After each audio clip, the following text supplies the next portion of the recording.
Foodies welcome back to another mini blog. আজকের আকাশটা দেখো পুরো একদম কালো হয়ে এসেছে। আমি তাড়াতাড়ি করে দৌড়ে দৌড়ে অফিস ঢুকতে না ঢুকতেই ঝমঝমিয়ে নামলো বৃষ্টি।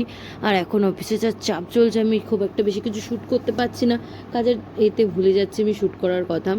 এর ব্লগে আমি তোমাদের বলেছিলাম যে রাহি একটা চিকেন অর্ডার করেছিল, যেটা আমি অবশ্যই খেতে পারিনি, আমরা বাড়ি নিয়ে এসেছিলাম।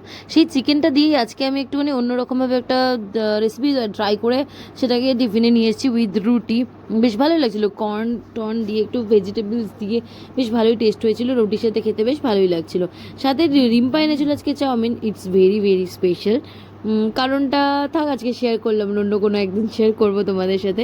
আজকে সবার সাথে টিফিন শেয়ার করে খাওয়ার মজাটাই আলাদা, তাই যে যাই নিয়ে আসুক না কেন সেটা খুব স্পেশাল হয়ে যায় যখন আমরা সবাই সেটা শেয়ার করে খাই। আর প্রচুর কাজের মাঝখানে আমাদের খাওয়াটা কন্টিনিউয়াসলি চলতেই থাকে। আর এই অফিস থেকে চললাম আমি বাড়ি, আজকে অনেকটা লেট হয়ে গেছে, অলমোস্ট 9:45 বাজে। আমি এখন বাড়ি যাচ্ছি অফিস থেকে, এসেছিও অনেক লেটে, তো দেরি করেই বাড়ি যাওয়া হতে হবে, কিছু করার নেই। এখন যাব আমি অফিস থেকে বাড়ি, প্রচণ্ড টায়ার্ড, কাজের প্রচুর প্রেশার চলছে। আর আজকে বাড়ি গিয়ে আমি ইচ্ছা আছে, আমার সিরিজটা 2টো এপিসোড নতুন লঞ্চ করে গেছে, তো ওটা কমপ্লিট করবো, জাস্ট ওটা শেষ করবো আজকে, কারণ লাস্ট আমার 2টো এপিসোড বাকি ছিল। আপাতত টাটা, দেখা হবে আবার একটা নেক্সট ব্লগে। Bye bye guys.